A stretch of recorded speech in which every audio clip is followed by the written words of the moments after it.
¿qué tal? Ya estamos aquí de nuevo. ¿Cómo estás? Muy bien, ¿qué tal estás? Muy bien, fenomenal. ¿Lista para el nuevo programa? Lista. Estupendo.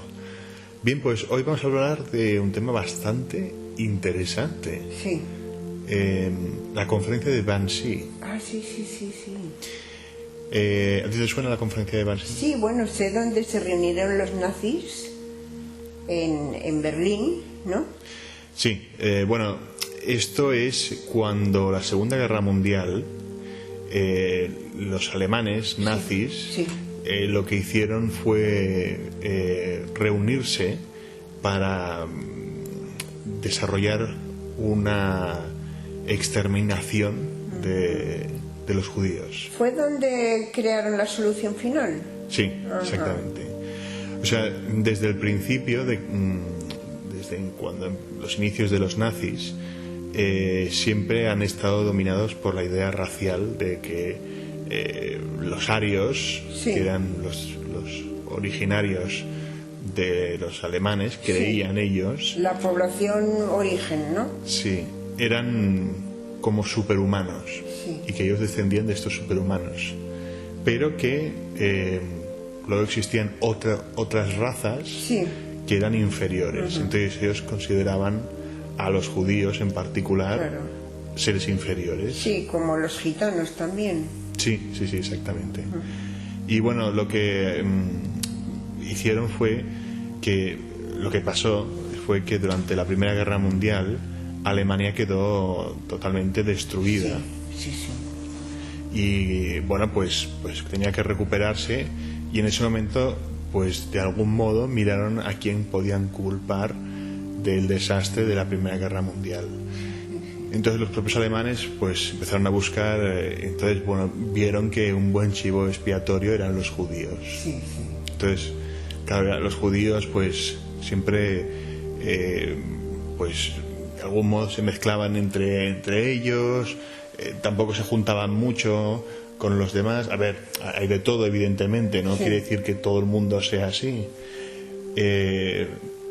pero había algunos, evidentemente, pues también que habían hecho mucho negocio y habían Claro. habían sido millonarios. Sí. Entonces los nazis vieron a estos millonarios judíos como los culpables, porque decían: es increíble que la población esté mal y los judíos vivan tan bien. Sí. Pero a ver, igual que había judíos, también había católicos, protestantes y otro tipo de religiones, Claro. que vivían exactamente igual, no eran exclusivamente de los judíos.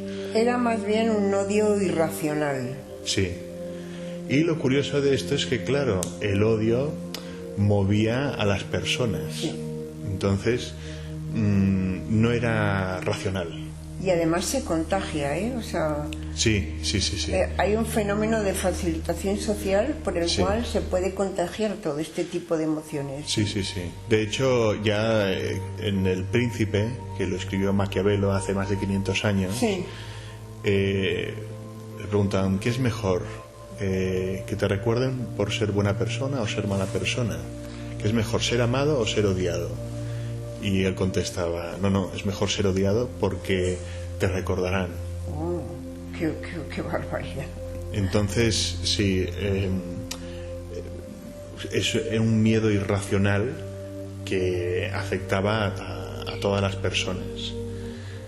Todas las personas que, claro, evidentemente vivían en condiciones mejores, Sí. pero que después de la Primera Guerra Mundial vivían muchísimo peor. Sí. Que fue, bueno, por un cúmulo de circunstancias, entre ellas pues que habían perdido la guerra, pero luego también que los países que habían ganado le habían pedido una serie de reparaciones, de pago a Alemania, de compensación por haber iniciado la guerra. Entonces Alemania estaba totalmente en bancarrota. Imagínate que, por ejemplo, el dinero no valía absolutamente nada. Sí. Entonces, claro, como les había costado mucho la guerra a los enemigos de Alemania, pedían que Alemania pagara todas estas construcciones de guerra y tal. Entonces, claro, como no tenían dinero, lo único que se les ocurrió fue imprimir más dinero. Entonces, claro, lo que sucede es que cuando imprimes más dinero es que el dinero vale menos. Claro, ya pierde totalmente. Sí, es como por ejemplo el oro. El oro vale mucho dinero porque hay poco, pero en cambio el metal, el hierro, no vale nada porque hay mucho de ello. Exacto. Sí. Y el platino vale más que el oro porque hay todavía menos. Entonces, claro, cuando tú pones dinero en circulación en un país, tiene una especie de... tiene un valor. Pero cuando empiezas a imprimir más dinero, empieza a perder valor. Entonces, normalmente los bancos compran y venden billetes para que tengan un cierto valor, ¿no? Entonces, imagínate que no valía absolutamente nada el dinero y eso se llama inflación. La inflación, sí. Sí, y cuando hay mucho de eso, hay hiperinflación. Y es lo que pasó en Alemania. Sí, entonces el problema es que, por ejemplo, cobrabas $1.000 o 1.000 euros al mes y de repente por la inflación tu sueldo en realidad era de 500 euros por hacer el mismo trabajo, todo exactamente igual. Entonces, ¿cómo es posible que hayas perdido valor adquisitivo, ¿no? Claro. Pues por esto que te estoy contando. Entonces, imagínate que siguen pasando los días y en un mes, en vez de cobrar 1.000 euros o $1.000 al mes, vas a cobrar $10, 10 euros.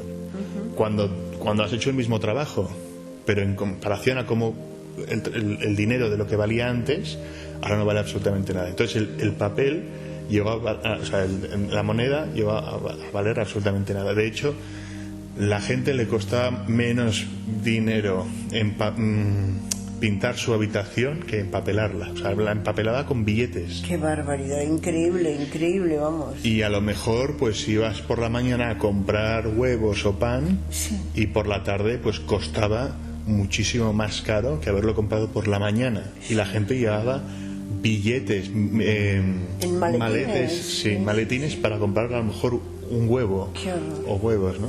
Entonces la situación era verdaderamente crítica. Entonces todo esto creó un caldo de cultivo perfecto para el odio. Entonces es cuando surgen los nazis y buscan un chivo expiatorio. Sí, están los extranjeros, los enemigos de Alemania, pero también buscan un enemigo interno.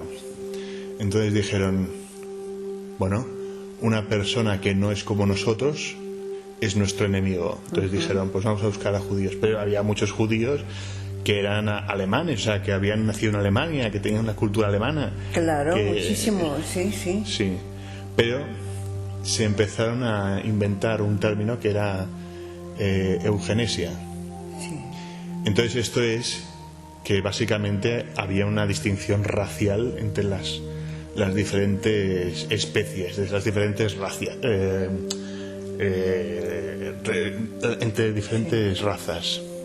Entonces también era justo unos años después, unos 40 o 50 años después de la teoría de Darwin, de la supervivencia de las especies. Entonces estaba como muy arraigado este sentimiento de que había razas superiores a otras. Sí, de hecho yo alguna vez leí que los consideraban a los judíos y gitanos subhumanos. Sí.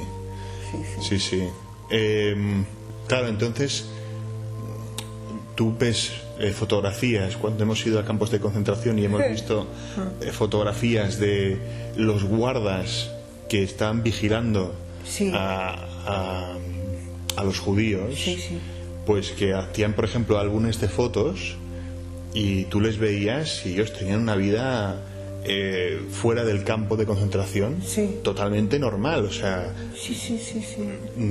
era prácticamente idílica, pues iban a la playa, estaban con la familia, hacían picnics, pero que luego algo pasaba, que cuando entraban en el campo de concentración se convertían en verdaderos monstruos. Entonces, ¿cómo crueles. Es posible? Entonces era por esto, porque no los veían como seres humanos los judíos, los veían infrahumanos. Entonces había pues dos tipos de judío: el judío que digamos tenía un aspecto físicamente judío, y luego otros que eran el judío genético. Entonces llegaron a un punto a los nazis que dijeron, bueno, pues vamos a hacer unas leyes, las leyes de Nuremberg, que prohibirá que los judíos tengan negocios, prohibirá que puedan mezclarse con la sociedad, prohibirá que económicamente se metan en nuestra vida económica y social. Entonces limitará que los judíos que formen parte de nuestra especie, formarán parte de nuestro Lebensraum, de donde vamos a vivir, total, pero que no formen parte de nosotros. Entonces de todo esto después degeneró en la persecución de los judíos y en la conferencia de Wannsee. Vamos a dejarlo aquí. Muy bien. Nos hemos extendido un poco, pero creo que es muy interesante, un buen preámbulo. Seguiremos. Ya hablaremos más sobre los nazis. Muy bien, hasta la próxima. En el próximo programa. Hasta la próxima, chao. Si te ha gustado el programa, suscríbete y dale a like. Y no te olvides darle a la campanita para no perderte ningún episodio. Nos vemos en el próximo programa. Chao.